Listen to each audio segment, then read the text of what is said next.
Bien, estábamos analizando ayer lo que era la aceptación de la jurisdicción dentro de lo que era la competencia. ¿Sí? Adelante. La competencia dentro de ese aspecto, ¿no? Es un aspecto relativo a las partes realmente. ¿Sí? Cuando vemos esto de las partes, ¿sí? Ya ven que dividamos la competencia en las partes y las materias. Lo de la aceptación de la jurisdicción es en cuanto a las partes, ¿sí? Las partes, decimos, adelante compañero, tienen una gran, digamos, inciden enormemente en esto de lo que es la competencia, porque si alguna de las partes no acepta la jurisdicción de la Corte, no va a tener competencia, ¿sí? Y ya para terminar lo que era lo de las materias, decíamos que era respecto de todos los asuntos que se tratan en la Carta de las Naciones Unidas y de los tratados vigentes, ¿sí? Pero en este apartado, cuando analizamos lo de la aceptación de la jurisdicción, también menciona otras cosas sobre las cuales puede conocer la Corte Internacional de Justicia. Donde dice, los estados parte del estatuto podrán declarar en cualquier momento que reconocen como obligatoria ipso facto y sin convenio especial respecto a cualquier otro estado que acepte la misma obligación, la jurisdicción de la Corte en todas las controversias del orden jurídico que versen sobre, y aquí también nos da otra, digamos, otra parte de qué es lo que puede conocer. La interpretación de un tratado, ¿sí? Dice, cualquier cuestión de derecho internacional, la existencia de todo hecho que si fuera establecido constituiría violación de una obligación internacional y de la naturaleza o extensión de la reparación que ha de hacerse por el quebrantamiento de una obligación internacional. Comentábamos ayer el caso de Nicaragua contra Estados Unidos, donde Estados Unidos había sido condenado como Estado agresor y donde se le condenaba a pagar la reparación por ese quebrantamiento de una obligación internacional. ¿Por qué? Porque se demandó a Estados Unidos por la violación de un tratado de amistad y comercio entre Estados Unidos y Nicaragua, en donde le obligaba a tratar a Nicaragua como un Estado amigo, no como un Estado enemigo. Y al realizar estas actividades militares en y en contra de Nicaragua, violó esa obligación que tenía de amistad celebrada por ese tratado internacional y en consecuencia hubo una violación a la obligación internacional que requería una reparación, ¿sí? Entonces la Corte también puede establecer lo que es la reparación, la naturaleza y extensión de la reparación en caso de que se haya violado una obligación internacional, ¿sí? Bien. Bueno, esto ya lo vimos ayer.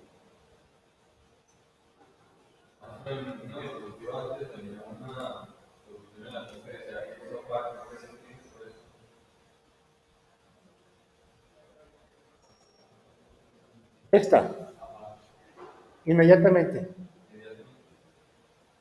¿sí?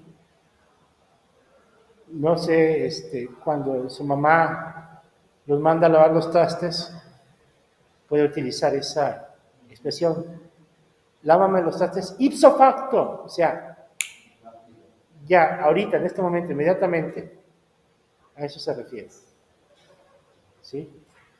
A mí, sobre todo, me sucede cuando ando de vago en la noche y me habla mi esposa, te me regresas ipso facto, solo y no es que falta. Y te regresas, porque si no, así te va, ¿sí? A eso se refiere el ipso facto. Bien. Eh, entonces, ¿alguna duda o pregunta respecto de la competencia de la Corte? ¿Sí? Ya vemos entonces, nomás para resumir, podemos verla desde dos puntos de vista en cuanto a las partes y en cuanto a las materias. Las partes, que son estados, sujeto típico, y que tiene que existir una aceptación de la jurisdicción por parte de los estados para que la Corte pueda eh, iniciar un procedimiento contencioso. Y en cuanto a las materias, decíamos, todas las materias que trata la Carta de las Naciones Unidas y los tratados y convenciones vigentes, pero ¿sí? También puede analizar cualquier cuestión de derecho internacional, ¿sí? La existencia de hechos que constituyen violaciones a obligaciones internacionales y la naturaleza y extensión de la reparación por la violación de una obligación internacional dentro del apartado de las materias. ¿Sí? Bien.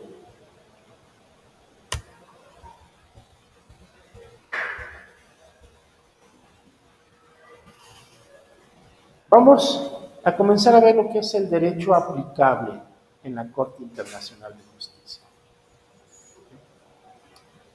Este artículo 38 de la Corte Internacional de Justicia eh, es un referente a nivel mundial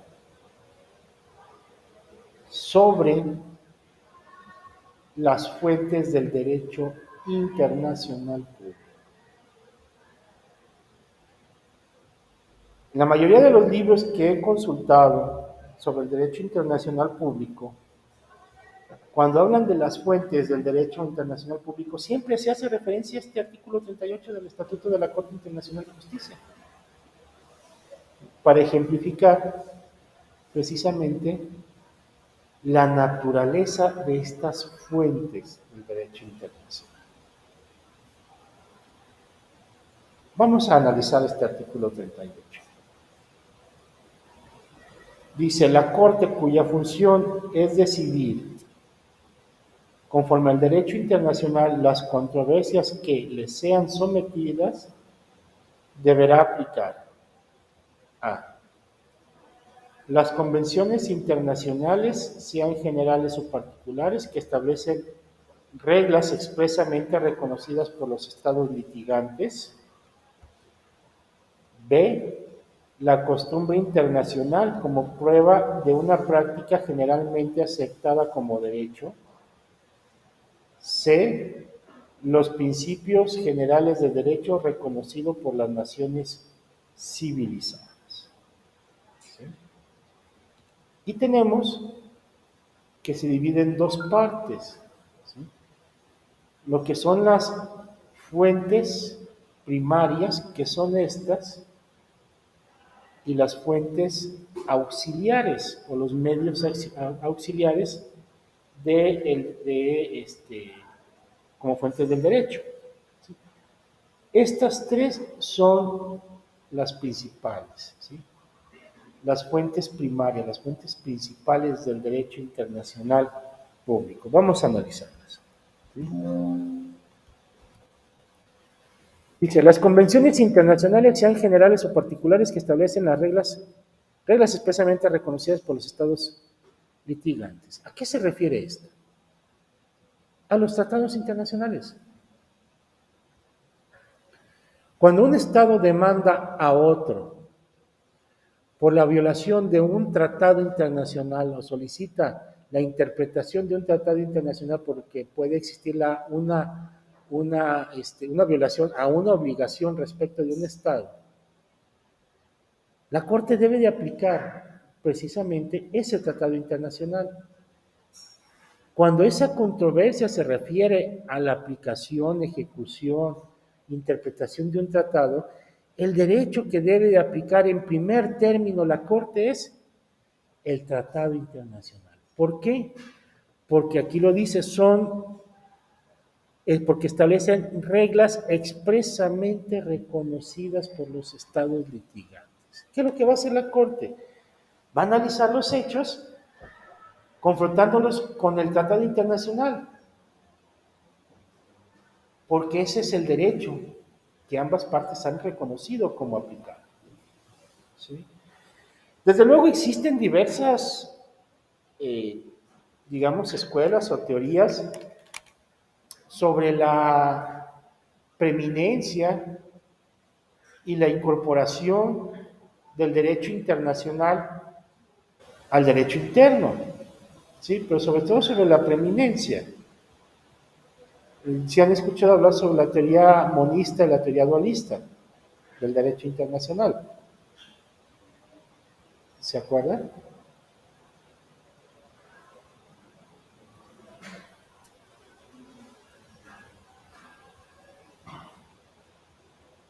¿No se acuerdan?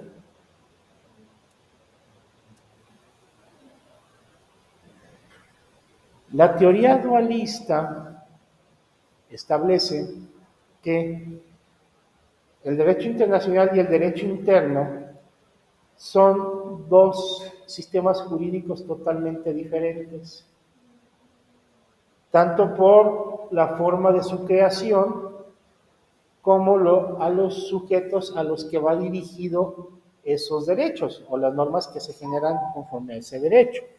¿Sí? Permítanme.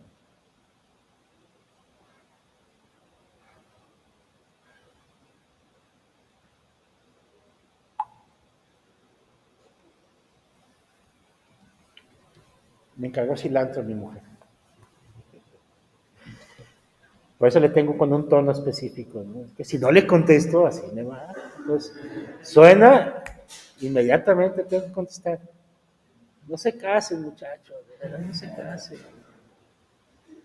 Bueno, entonces decíamos que la teoría dualista determina eso, ¿no? O sea, es tanto por la forma de su creación como los sujetos a los que va dirigido. ¿Cómo se crean las leyes en el sistema jurídico interno, aquí en México? ¿Cómo es la creación normal de las leyes aquí en México? Mediante un proceso legislativo. Así es. Ese proceso legislativo implica una imposición por parte del Estado hacia quién? Hacia los gobernados. ¿Sí? Muy pocas veces, son contadas las veces, en donde el gobernado tiene la oportunidad, ni siquiera la facultad, la oportunidad de incidir en el contenido de una ley. ¿Quién va a determinar cuál es el contenido de una ley?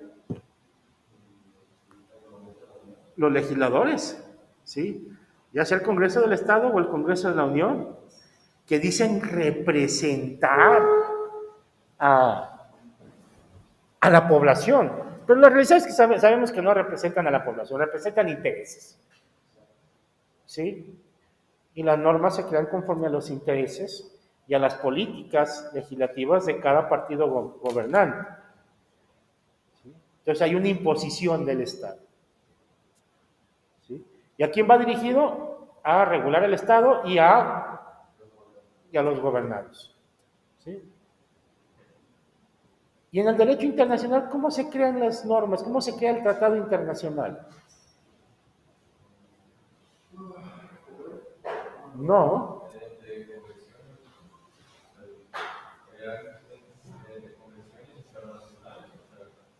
¿Cuál es el proceso de creación de un tratado internacional? Bueno, sabemos nosotros cuál es el proceso de creación de una norma en el Congreso del Estado, ¿no? Hay una iniciativa, hay una lectura, una segunda lectura, un debate, una votación, una promulgación, publicación, vigencia de la ley, ¿sí? Donde los que hacen es el legislativo y te lo impone a ti, gobernador. Y tienes que obedecerlo aunque no hayas participado en la creación de esa ley. ¿Cuál es el proceso de creación de un tratado internacional?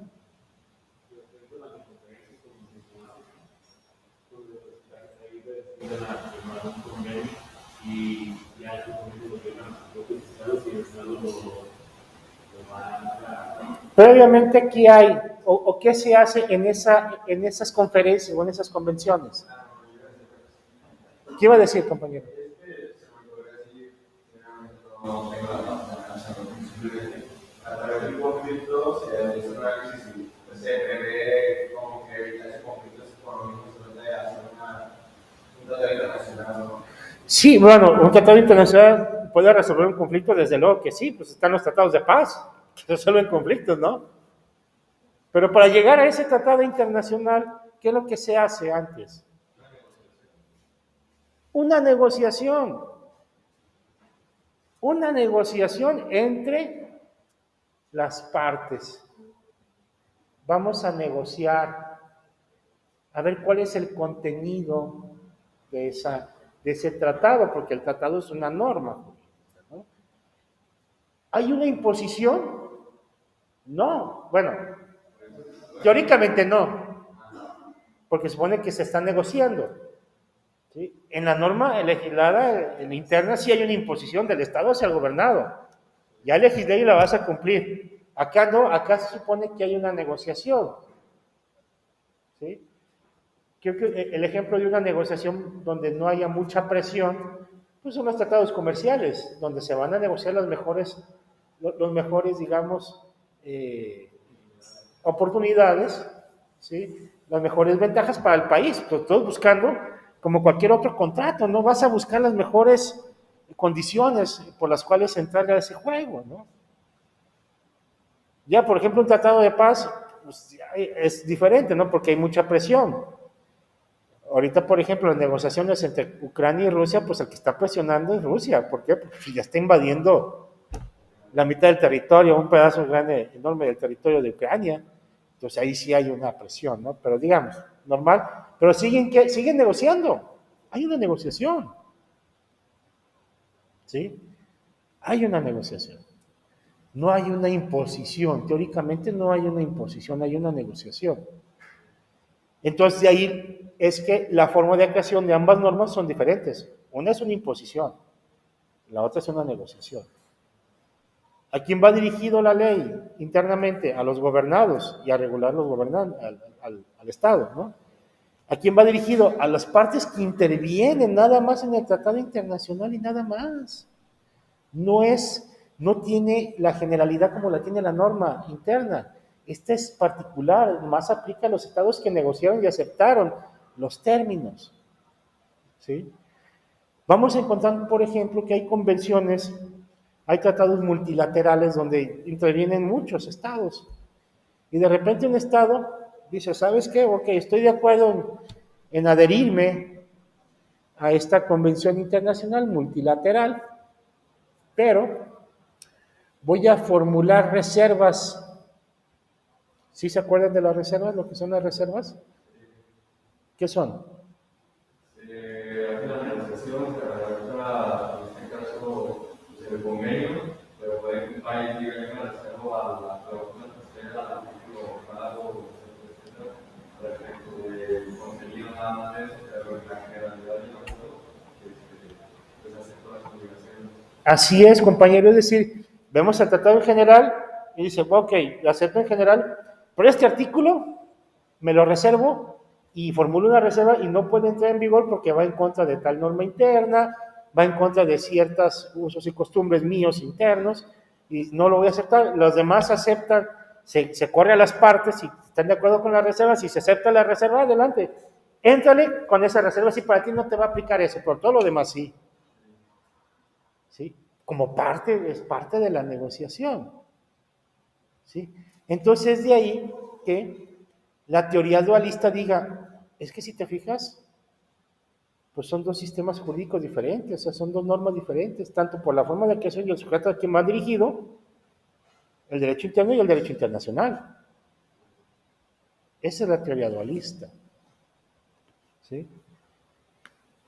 Pero tenemos la contraria, que es la monista, la teoría monista, que dice, no, espérate, si bien es cierto que, que su forma de creación y los sujetos que intervienen en su creación son diferentes, Esto no implica que pertenezcan al mismo orden jurídico y que se consideren parte integrante de un mismo sistema jurídico, puesto que al fin y al cabo, ¿sí?, son normas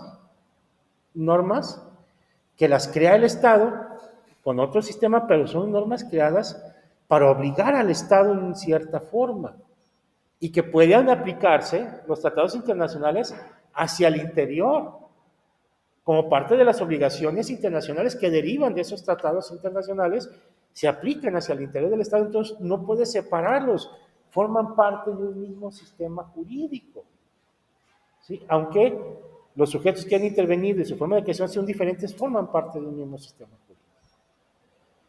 Esta teoría monista es la que actualmente prevalece en una gran cantidad de estados. En esa relación entre el derecho interno y el derecho internacional, ¿qué teoría monista o dualista sigue México? ¿Por qué, compañero?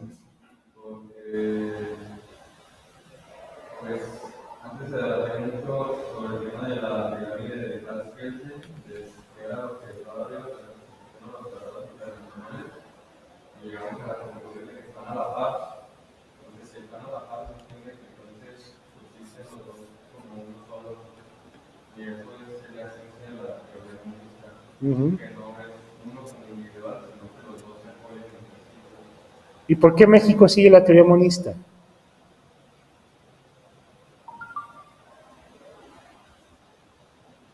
¿En qué se basa México? ¿Cuál es su fundamento para seguir la teoría monista? ¿Cuál es su fundamento? Sí, compañera. Yo creo que son algunos tratados internacionales como los que vienen en materia de derechos humanos. La Constitución reconoce que los tratados internacionales tendrán el mismo valor siempre cuando no contra legal. Muy bien. Eso es en cuanto al artículo primero de la Constitución. Y es el artículo 120, no me acuerdo cuál es.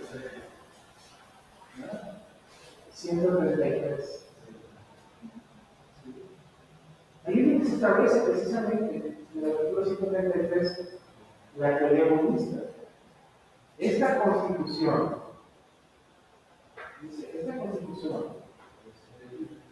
las leyes que den de mano y los tratados que estén de acuerdo con la misma serán ley suprema en toda la Unión. Esta Constitución, las leyes del conjunto de la Unión que emanen de ella y todos los tratados que estén de acuerdo con la misma, celebrados y que se celebren por el presidente de la República, con la aprobación del Senado, serán la ley suprema de toda la Unión. Los jueces de cada entidad federativa se arreglarán a dicha Constitución, leyes y tratados, a pesar de las disposiciones en contrario que puedan haber en las constituciones o las leyes de las entidades federativas. Imagínense. Sí, bueno. Si es un tema de ley, estamos anteriormente, entonces, si hay una tendencia o algo internacional contra México, la sentencia, entonces no debería de haber algo interno que haga que México cumpla con esa sentencia. A ver, si el derecho internacional parte de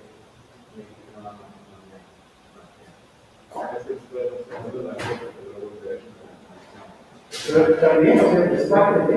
Entonces, si todo eso parte de la ley, y una sentencia no es internacional, no es vinculante, porque no se puede usar México cumpla con la sentencia internacional. Sí. Mucho tiene que ver cuando comentaba por ejemplo de la ejecución de la sentencia de la Corte Internacional de Justicia. Mucho tiene que ver el orden interno, ¿sí?, el respeto del derecho internacional en el orden interno.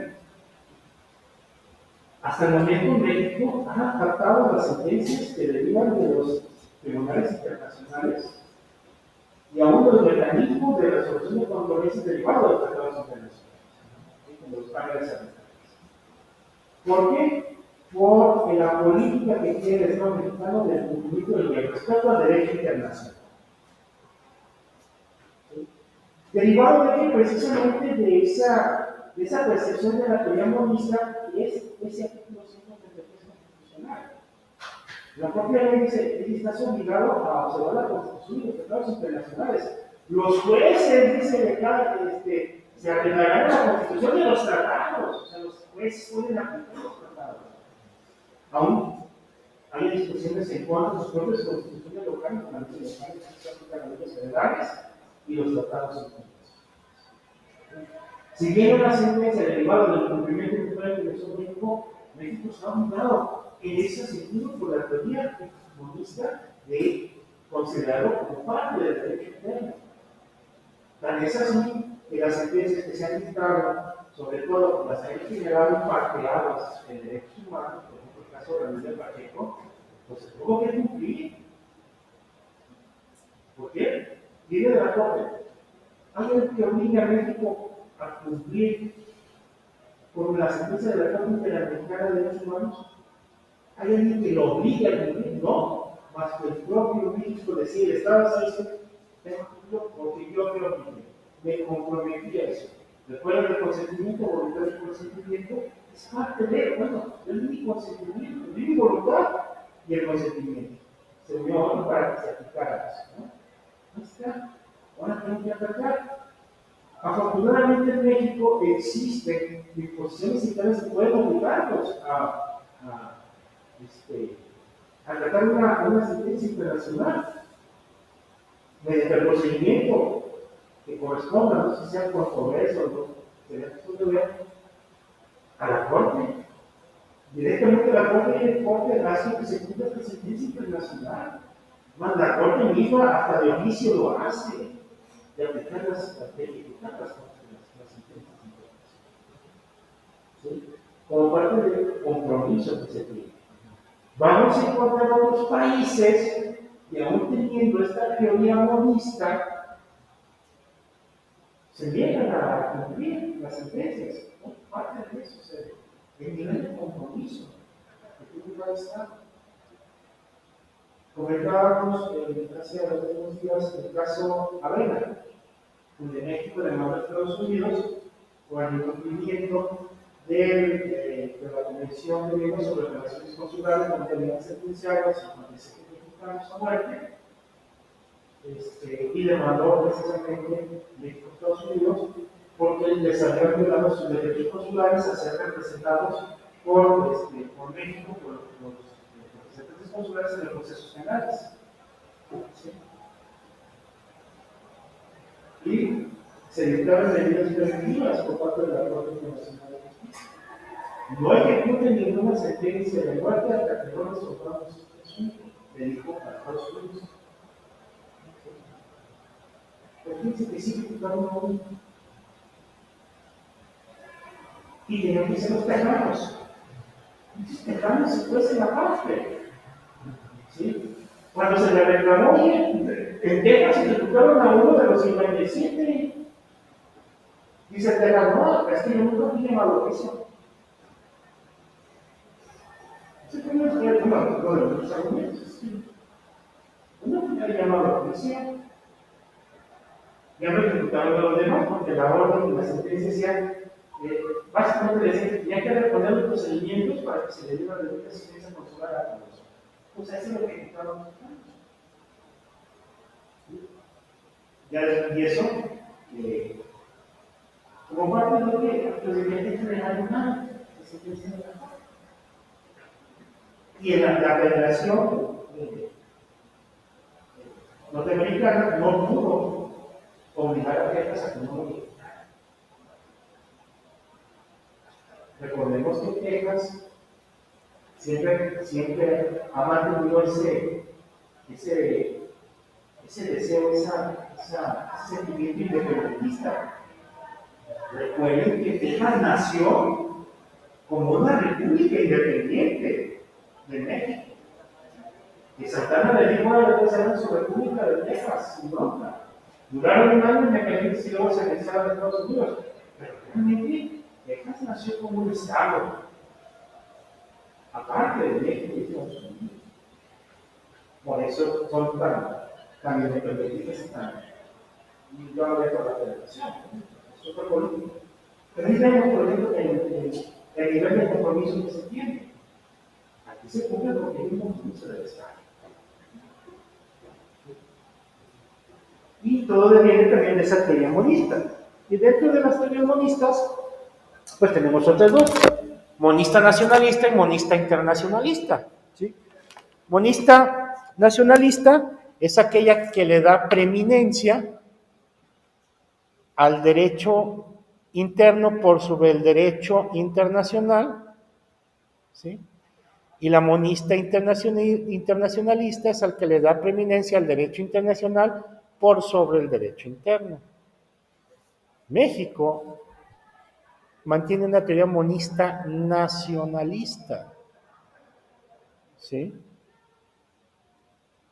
Le da preeminencia al derecho interno, a lo que es a la Constitución, porque la Constitución se considera en el derecho internacional como derecho interno, por sobre los tratados internacionales, ¿sí?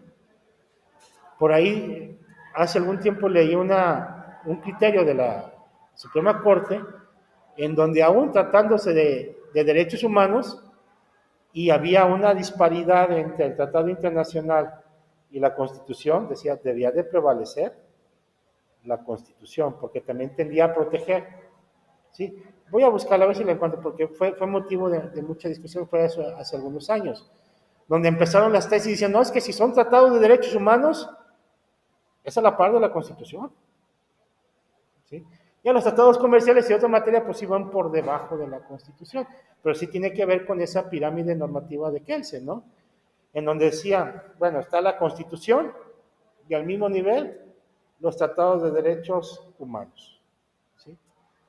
Luego, por debajo de la Constitución están los demás tratados internacionales y las leyes federales especiales, es decir, aquellas que regulan un artículo específico de la Constitución, la ley agraria, el 27, la ley federal del trabajo, el 123, son leyes especiales, está a nivel del tratado internacional. Luego ya después, los demás leyes federales, las constituciones locales y las leyes locales, ¿sí? Pero ya ha salido criterios en donde dicen, no, es que debe de prevalecer, de todos modos, debe de prevalecer la Constitución, aún sobre tratados de derechos humanos, ¿sí? Debe prevalecer la Constitución. ¿Por qué? Porque tenemos una teoría monista nacionalista. Si México va a firmar un tratado internacional en donde ese tratado internacional va en contra de una disposición de la Constitución, ese tratado o no se firma o se formulan reservas para que no entre en vigencia esa disposición del tratado internacional y no afecte el derecho interno, el derecho constitucional de México, ¿sí? Y en cambio hay otros países que tienen una tradición monista internacionalista, es decir, le dan preeminencia al tratado internacional por sobre sus constituciones, como Francia o Alemania. Van a firmar un tratado internacional y ven que el tratado internacional va en contra de la Constitución, modifican la Constitución para que esté acorde al tratado internacional, ¿sí? Y esto derivado, sobre todo, también de una inercia que se tiene con el derecho comunitario, ¿sí? De que los tratados internacionales de la Comunidad Europea, pues, es en beneficio de todos y hay que modificar, hay que homogeneizar, conforme al derecho internacional, las constituciones y las normas internas de los países. ¿Sí? Bien. ¿Dudas o preguntas? ¿No? Bueno, vamos dejándolo hasta aquí por hoy.